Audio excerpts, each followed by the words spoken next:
Saya Gizela Ferlita Anastasia. Saya Kesha Interveta. Saya Sari Fauza. Saya Tina Anggraini. Saya Violina Zura. Saya Zanuria Ainunisa. Pengertian harmoni dalam keberagaman. Harmoni memiliki arti penting dalam kehidupan bermasyarakat, berbangsa, dan bernegara, terutama di Indonesia yang dikenal sebagai negara majemuk. Sebagai masyarakat yang majemuk, harmoni berarti hidup rukun meski berbeda-beda, tetapi bukan berarti menghilangkan perbedaan, hanya saja mengelolanya lagi menjadi kekuatan. Mengapa harmoni sangat penting? Harmoni sangat penting karena yang pertama, mencegah konflik dalam masyarakat, yang kedua, memperkuat persatuan dan kesatuan bangsa, yang ketiga, menjadikan perbedaan sebagai kekayaan bangsa, yang terakhir, mewujudkan kehidupan yang aman dan damai. Lalu, ada contoh sikap yang diperlukan dalam harmoni. Yang pertama ada kesadaran diri, yaitu menerima perbedaan. Yang kedua ada menghargai perbedaan, yaitu saling menghormati. Lalu yang ketiga ada toleransi, hidup damai tanpa melanggar aturan. Yang keempat ada musyawarah, menyelesaikan perbedaan dengan diskusi. Yang kelima ada keteladanan yang menjadi contoh sikap baik. Dan yang terakhir ada keadilan, perlakuan adil untuk semua. Selanjutnya, manfaat menjaga harmoni dalam keberagaman. Yang pertama, membantu memperkuat rasa persatuan dalam kebersamaan. Yang kedua, membiasakan sikap saling menghargai dan memahami perbedaan yang ada. Yang ketiga, menumbuhkan sikap toleransi dalam kehidupan sehari-hari. Dan mendorong kerjasama yang baik antar individu dan kelompok yang berbeda latar belakang. Yang kedua, mewujudkan lingkungan yang aman, damai, dan sejahtera bagi semua.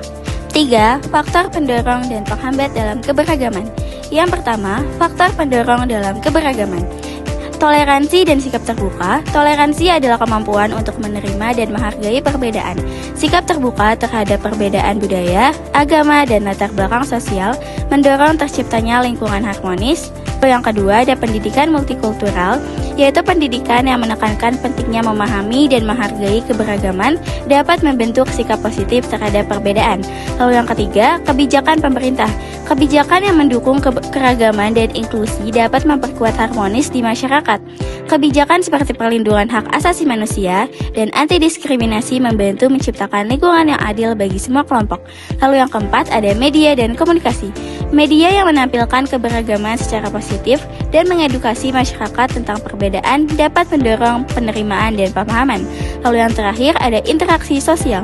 Interaksi sosial yang sering antara kelompok yang berbeda dapat meningkatkan pemahaman dan menghargai perbedaan. Melalui pengalaman langsung, individu dapat melihat nilai dan kontribusi kelompok lain.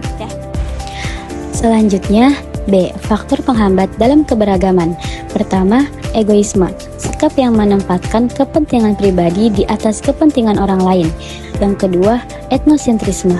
Sikap di mana suatu kelompok merasa bahwa budaya, norma, dan nilai-nilai mereka sendiri lebih superior dibandingkan dengan budaya, norma, dan nilai-nilai kelompok lain.